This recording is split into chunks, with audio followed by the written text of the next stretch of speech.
നമസ്കാരം. ഇൻഫർമേഷൻ മീഡിയയുടെ പുതിയൊരു വീഡിയോസിലേക്ക് എല്ലാ കൂട്ടുകാർക്കും ഒരിക്കൽ കൂടി സ്വാഗതം. 2026 ജനുവരി 1 മുതൽ പെൻഷൻ, ആരോഗ്യ ഇൻഷുറൻസ്, LPG ഗ്യാസ്, ജനന സർട്ടിഫിക്കറ്റുമായി ബന്ധപ്പെട്ട കാര്യങ്ങൾ, റേഷൻ കാർഡ് വിതരണവുമായി ബന്ധപ്പെട്ട കാര്യങ്ങൾ, PM കിസാൻ അടക്കമുള്ള കാര്യങ്ങളിൽ എന്തെല്ലാം മാറ്റങ്ങളായിരിക്കും നമുക്ക് വരിക. ഇങ്ങനെയുള്ള മാറ്റങ്ങൾ നമുക്ക് ബുദ്ധിമുട്ടില്ലാതെ ഇതിൻ്റെ ആനുകൂല്യങ്ങൾ ലഭിക്കാൻ എന്തെല്ലാം കാര്യങ്ങളാണ് ശ്രദ്ധിക്കേണ്ടത് എന്നിങ്ങനെയുള്ള കാര്യങ്ങളെല്ലാം വളരെ വിശദമായി നോക്കാം. അതിനു മുന്നോടിയായി ഇൻഫർമേഷൻ മീഡിയയുടെ വീഡിയോസ് നിങ്ങൾ ആദ്യമായിട്ടാണ് കാണുന്നതെങ്കിൽ ചാനൽ സബ്സ്ക്രൈബ് ചെയ്യാൻ മറക്കരുത്. നമ്മുടെ ചാനൽ ഒരു തരത്തിലുള്ള മതപരമായ കാര്യങ്ങൾ, രാഷ്ട്രീയപരമായ കാര്യങ്ങളൊന്നും വരുന്നതല്ല. ഗവൺമെൻറ്റിൽ നിന്ന് ലഭിക്കുന്ന സേവനങ്ങൾ, ആനുകൂല്യങ്ങൾ, അറിയിപ്പുകൾ എന്നിവയെക്കുറിച്ച് മാത്രമായിരിക്കും വീഡിയോസുകൾ വരുന്നത്. ശ്രദ്ധിക്കുക, ഗവൺമെൻറ് സേവനങ്ങളും അറിയിപ്പുകളും എപ്പോൾ വേണമെങ്കിലും പുതിയ മാറ്റങ്ങൾ വരാം. നിങ്ങൾക്ക് ഏറ്റവും പുതിയ അറിയിപ്പുകൾ ലഭിക്കാൻ ചാനൽ സബ്സ്ക്രൈബ് ചെയ്ത് മറ്റു കൂട്ടുകാരിലേക്ക് ഷെയർ ചെയ്ത് കൊടുക്കുക. നമ്മുടെ അറിയിപ്പിലേക്ക് കടക്കുന്നതിന് മുമ്പായി തന്നെ ഇന്ന് പുതുവത്സരമാണ്. 2025 ജനുവരി തുടക്കത്തിലാണ് നമ്മൾ ഈ ചാനൽ സ്റ്റാർട്ട് ചെയ്തത്. അതിനുശേഷം നിങ്ങൾ തന്ന സപ്പോർട്ട് വളരെ വലുതാണ്. ഏകദേശം ഇപ്പോൾ 1.5 ലക്ഷത്തിലധികം ആളുകൾ നമ്മുടെ ചാനലിലുണ്ട്. അതെല്ലാം ഈ ഒരു വർഷം കൊണ്ടാണ് നമുക്ക് ലഭിച്ചത്. നിങ്ങൾ നൽകുന്ന സപ്പോർട്ടുകളും നിങ്ങൾ നൽകുന്ന കമൻറ്റുകളുമാണ് നമുക്ക് മുമ്പോട്ടുള്ള പ്രയാണത്തിൽ ഏറ്റവും വലിയ മുതൽക്കൂട്ട്. 2026 നിങ്ങളുടെ ഈ പിന്തുണയും സ്നേഹവും സപ്പോർട്ടും ഉണ്ടാവണമെന്ന് പ്രതീക്ഷിക്കുന്നു. എല്ലാ കൂട്ടുകാർക്കും ഒരിക്കൽ കൂടി നല്ലൊരു പുതുവത്സരം ആശംസിക്കുന്നു. നമുക്ക് വീഡിയോസിലേക്ക് കടക്കാം.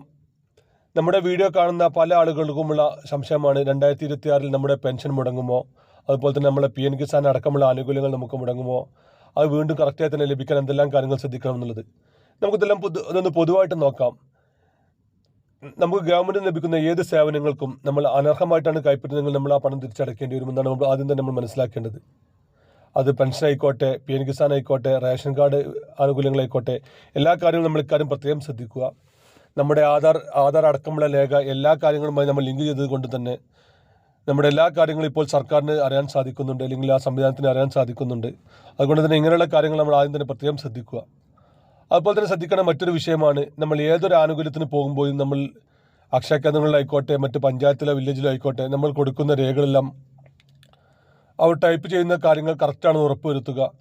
ചിലപ്പോൾ നമ്മൾ അപേക്ഷ കൊടുക്കുന്ന സമയത്ത് നമ്മുടെ ഭാഗത്തു നിന്ന് ചില ടൈപ്പ് മിസ്റ്റേക്കുകളായിരിക്കും പിന്നീട് നമുക്ക് വലിയ ബുദ്ധിമുട്ട് ഉണ്ടാകുന്നത്.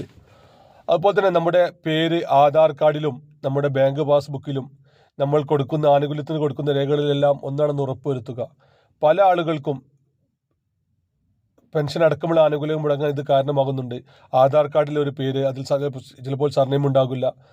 അത് കഴിഞ്ഞ ശേഷം നമ്മൾ കൊടുക്കുന്ന ആപ്ലിക്കേഷനിൽ മറ്റൊരു പേര്, അത് കഴിഞ്ഞ് നമ്മൾ കൊടുക്കുന്ന ബാങ്ക് പാസ്ബുക്കിൽ മറ്റൊരു പേര്, എന്നിങ്ങനെ പല രൂപത്തിലുള്ള പേരുകളായി കഴിഞ്ഞാലും ചിലപ്പോൾ നമുക്ക് ഈ ആനുകൂല്യങ്ങൾ മുടങ്ങാം.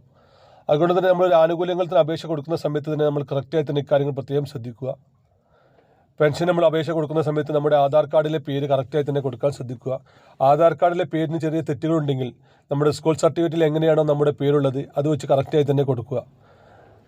ഇനി സ്കൂൾ സർട്ടിഫിക്കറ്റ് ഇല്ലാത്ത ആളുകളുണ്ട്, അല്ലെങ്കിൽ SLC ബുക്ക് ഇല്ലാത്ത ആളുകളുണ്ട്. അങ്ങനെയുള്ള ആളുകൾക്ക് നിങ്ങൾ ഏതെങ്കിലും ഒരു സമയത്ത് സ്കൂൾ ചേർന്നിട്ടുള്ള ആളാണെങ്കിൽ, അത് എത്ര പ്രായമുള്ള ആളുകളായിക്കോട്ടെ, നിങ്ങൾ സ്കൂൾ ചേർന്നിട്ടുള്ള ആളാണെങ്കിൽ നിങ്ങൾക്ക് ആ സ്കൂളിൽ നിന്ന് പോയ നിങ്ങളുടെ സർട്ടിഫിക്കറ്റ് അവിടെ നിന്ന് ലഭിക്കും. ആ സർട്ടിഫിക്കറ്റ് നിങ്ങൾക്ക് വാലിഡായി തന്നെ ഉപയോഗിക്കാൻ സാധിക്കുന്നുണ്ട്. ഇനി സർട്ടിഫിക്കറ്റ് ഇല്ലാത്ത ആളുകളാണെങ്കിൽ നിങ്ങൾക്കൊരു ഗസറ്റർ ഓഫീസറെ കണ്ട്, അല്ലെങ്കിൽ നോട്ടറി പബ്ലിഷിനെ കൊണ്ട് നിങ്ങൾക്കൊരു സർട്ടിഫിക്കറ്റ് മോഡലിൽ ഒരു അഫിഡേറ്റ് ഉണ്ടാക്കാൻ സാധിക്കും. അത് നിങ്ങൾക്ക് ഉപയോഗിക്കാൻ സാധിക്കും. ഇങ്ങനെ നിങ്ങളുടെ പേര് കറക്റ്റായി തന്നെ എല്ലാ രേഖയിലും കറക്റ്റായി തന്നെ കൊടുക്കുക.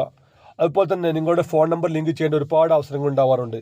നമ്മുടെ PM Kisan, pension, ration card എന്നിങ്ങനെ പല കാര്യങ്ങളും നമ്മുടെ ഫോൺ നമ്പർ ലിങ്ക് ചെയ്യാറുണ്ട്. അങ്ങനെ ലിങ്ക് ചെയ്യുന്ന സമയത്ത് നമ്മൾ എപ്പോഴും ഉപയോഗിക്കുന്ന നമ്പർ തന്നെ കൊടുക്കുക. ഒരു സ്ഥലത്ത് ഒരു നമ്പർ, മറ്റു സ്ഥലത്ത് മറ്റൊരു നമ്പർ കൊടുത്തു കഴിഞ്ഞാൽ പിന്നീട് നമുക്കത് വളരെ ബുദ്ധിമുട്ടുണ്ടാവാറുണ്ട്. ഈ ഒരു ബുദ്ധിമുട്ട് ഒഴിവാക്കാൻ വേണ്ടി നമ്മൾ ആധാർ കാർഡ് ലിങ്ക് ചെയ്ത മൊബൈൽ നമ്പർ തന്നെ ഇങ്ങനെയുള്ള കാര്യങ്ങൾക്കെല്ലാം കൊടുക്കുക. ഇതിൽ പ്രത്യേകം ശ്രദ്ധിക്കേണ്ട ഒരു കാര്യമുണ്ട്, ഇതിലേക്ക് വരുന്ന OTP ഒരിക്കലും നമ്മൾ മറ്റു അറിയാത്തൊരാൾക്ക് നമ്മൾ കൈമാറരുത്. നമ്മളൊരു അക്ഷയ കേന്ദ്രങ്ങളിൽ പോയി ചെയ്യുകയാണെങ്കിൽ അവർക്ക് OTP നൽകാം, അല്ലെങ്കിൽ നമ്മുടെ അടുത്ത ബന്ധുക്കളോ മറ്റു കാര്യങ്ങളോ എന്തെങ്കിലും ഒരു അത്യാവശ്യം ചെയ്യുകയാണെങ്കിലും കൊടുക്കാം. അല്ലാതെ നമുക്ക് പരിചയമില്ലാത്ത ആളുകൾ നമ്മുടെ ഫോണിലേക്ക് വിളിച്ച് നമ്മുടെ OTPയോ മറ്റു കാര്യങ്ങളോ ഒരിക്കലും കൊടുക്കരുത്. നമ്മുടെ ബാങ്കുമായി ബന്ധപ്പെട്ട കാര്യങ്ങൾക്ക് ഒരിക്കലും ബാങ്കിൽ നിന്ന് നിങ്ങളുടെ OTP ചോദിച്ച് വിളിക്കാറില്ല.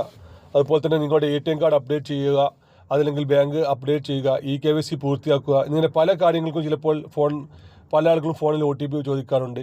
നമ്മൾ ശ്രദ്ധിക്കേണ്ട ഒരു കാര്യം, ബാങ്ക് ഒരിക്കലും ഇങ്ങനെയുള്ള കാര്യങ്ങൾക്ക് OTP ചോദിക്കാറില്ല. അതുകൊണ്ട് തന്നെ നമ്മുടെ ആ നമ്പറിലേക്ക് വരുന്ന OTP മറ്റാരിലേക്ക് കൊടുക്കാതിരിക്കുക. ഇങ്ങനെ നമ്മൾ എല്ലാ സ്ഥലത്തും ഒരു നമ്പർ കൊടുത്തു കഴിഞ്ഞാൽ നമുക്ക് പല കാര്യങ്ങൾക്കും അത് ഉപകാരപ്പെടും. പ്രത്യേകിച്ച് ഇപ്പോൾ നടക്കുന്ന സ്ത്രീകൾക്കുള്ള പെൻഷന്, അതിലേക്ക് 2 തരത്തിലുള്ള OTP ആണ് വരുന്നത്. ആദ്യം വരുന്ന OTP നമ്മുടെ ആധാർ കാർഡ് ലിങ്ക് ചെയ്ത OTP, രണ്ടാമത് വരുന്ന OTP നമ്മുടെ റേഷൻ കാർഡ് ലിങ്ക് ചെയ്ത OTP. അങ്ങനെയുള്ള കാര്യങ്ങൾക്കെല്ലാം ഈ ഒരു ഫോൺ നമ്മുടെ കൈവശം ഉണ്ടാകുന്നത് നന്നായിരിക്കും. ഈ ഒരു ഫോണിൽ നമ്മൾ റീചാർജ് ചെയ്ത് മാറ്റി വെക്കരുത്. പല ആളുകളും ഈ ഒരു സിമ്മിൽ റീചാർജ് ചെയ്യാതെ സിമ്മ് കട്ടായി മറ്റാരുടെയും കയ്യിൽ നമ്പർ കിട്ടിക്കഴിഞ്ഞാലും ബുദ്ധിമുട്ടാണ്. അതുകൊണ്ട് തന്നെ ഇങ്ങനെയുള്ള കാര്യങ്ങൾ പ്രത്യേകം ശ്രദ്ധിക്കുക. ഒരു നമ്പർ നമ്മൾ സ്ഥിരമായിട്ട് കൊണ്ട് നടക്കുക. ആ നമ്പറിലേക്ക് തന്നെ OTP മറ്റാളിലേക്ക് ഷെയർ ചെയ്ത് കൊടുക്കാതിരിക്കുകയും ചെയ്യുക. വീഡിയോ ഇഷ്ടപ്പെട്ടെന്ന് കരുതുന്നു. എല്ലാ കൂട്ടുകാർക്കും ഒരിക്കൽ കൂടി നല്ലൊരു പുതുവത്സരം ആശംസിച്ചുകൊണ്ട് നിർത്തുന്നു. ഇനി ഒരു പുതിയ വീഡിയോസുമായി കാണാം. അതുവരേക്കും